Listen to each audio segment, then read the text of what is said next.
In our series of conversations about unique careers, what they entail, how the person we're interviewing ended up in that position, and what you can learn from their career, today we sit down with Ian Tostenson, the CEO and president of the British Columbia Restaurant and Food Services Association, and the man leading the RideSharing Now for BC initiative.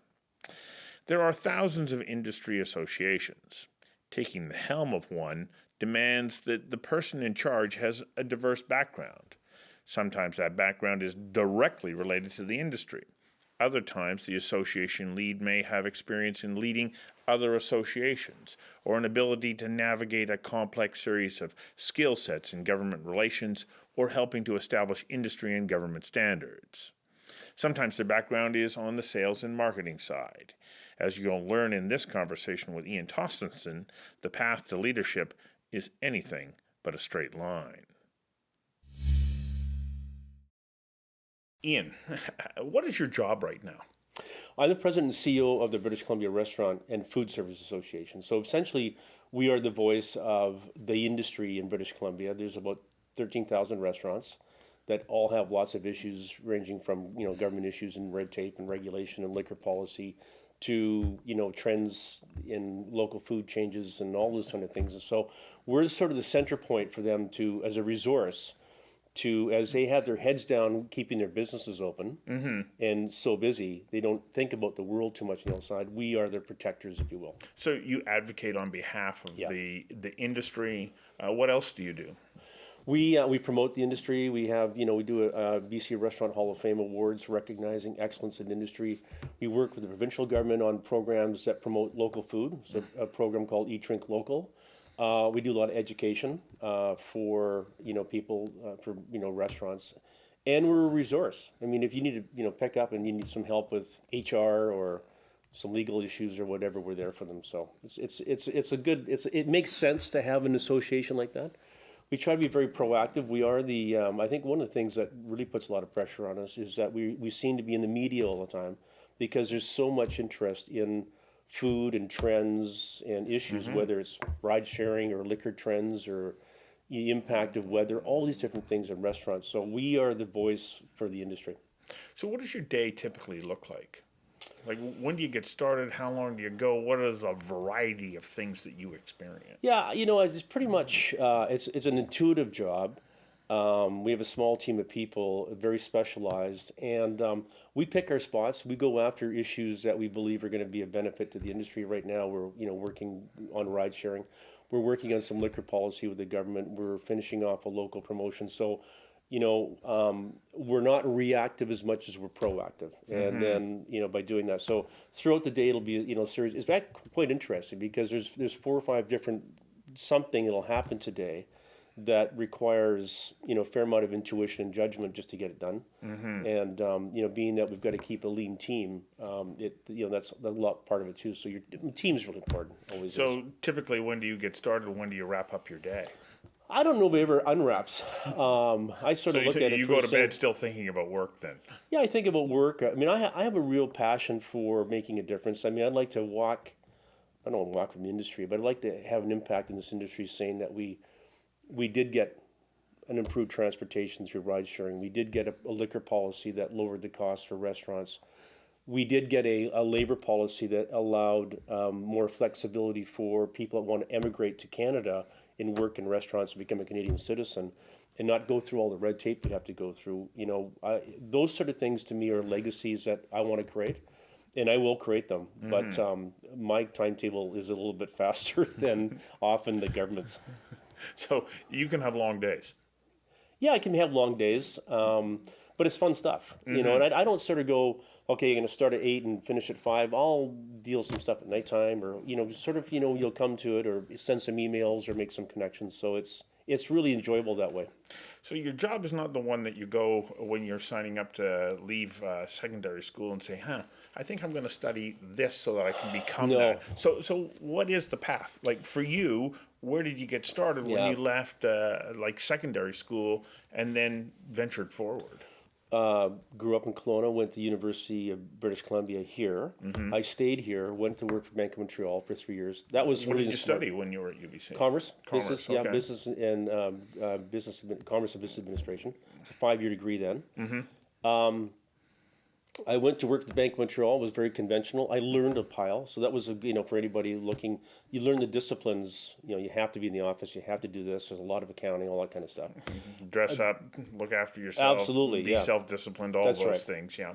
And then I was approached by Kelowna Wines, Kelowna with a C, which was Yeah. the first winery in British Columbia, and they hired me. I was the youngest hire. It was the Kaposi family, wasn't it? The Kaposi family owned it till 1971. Okay. It was when I started. It was owned by Standard Brands. Okay. And it was one of the largest commercial wineries in all of Canada. And they said, "We're going to hire a sales guy." And I went, "Okay." And You came out of commerce banks going into sales. yeah, my Okay. dad goes, "You sure you want to get in the wine industry?" I said, "Well, he grew up with the Kaposis because he grew up in Kelowna as well too, my father." But anyways, I started off and very quickly I loved it.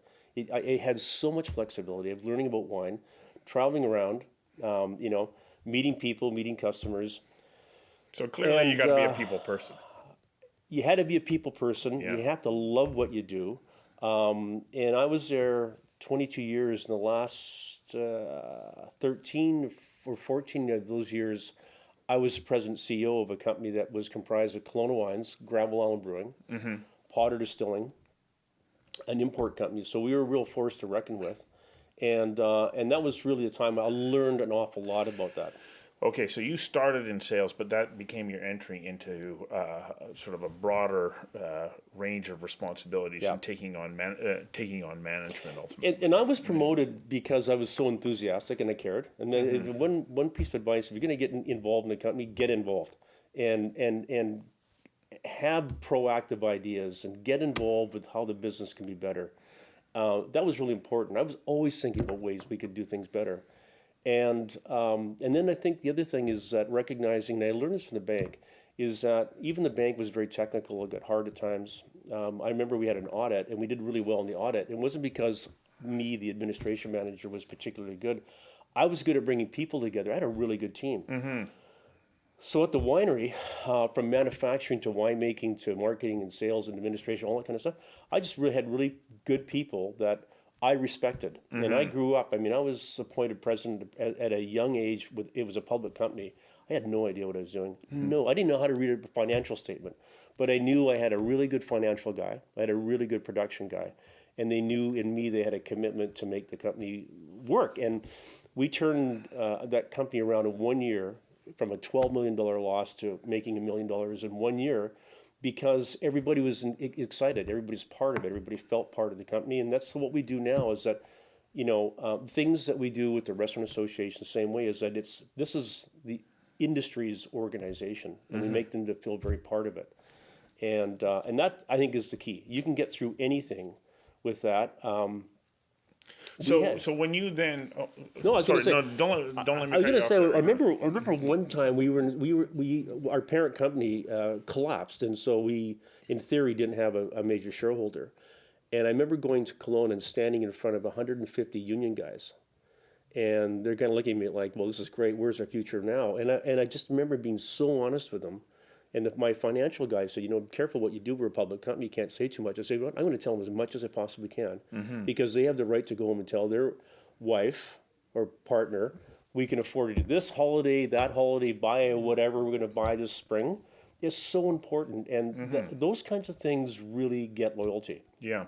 And I tell you, in today's world, technology, if you don't tell the people, they're going to figure it out anyways. They're going to go right around you. So you better get used to being open and honest about it. So to graduate to the position that you're in now, you have to have that depth of experience and a network of contacts within the industry. Otherwise, how can you represent them? How can you truly understand the issues that are at play for all your members? Yeah, it was Cascadia Brands. We sold it in 2007. We were a private company then, and our major shareholder went broke, and they were from Europe. And so the company had to be sold. So Peller bought the winery, and off we all went. And I wasn't really thinking about the Restaurant Association as someone said the Restaurant Association needs somebody. I went, "Oh, really?" I was kind of missing people and stuff, and I said, "We used to be a member of those guys." And like, what was that all about, really? Well, I came in, it was another challenge. It was like kind of in mess. It was old school. It was like 30 directors. And so we changed it and we made it quite modern. And I think you're right. I never looked at it, but I had all those contacts. I'd had an awful lot of experience dealing with government because always in a regulated industry like liquor, it was always about regulation and stuff. So I knew how to navigate my way through the bureaucracy. And that's really helped me here.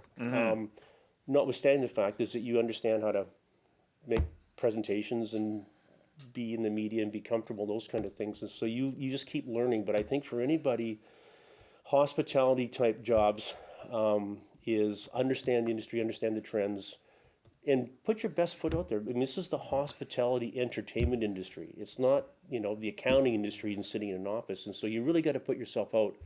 Your enthusiasm, says a lot about the products you're representing and or the services you're representing. So it's important. Well, it's fabulous. It's great to get a little insight into your world. Well, thanks, Steve. For people who I think are saying, well, gosh, how do you become that, that person in that sort of role? This gives them insight into how it happened for you, because for everybody else it's going to be different. Well, and here's the other thing for me too, and this is a major part, is that early on in my life, I started to get involved with charities. I did 25 years with the David Foster Foundation, and I learned so much by doing that.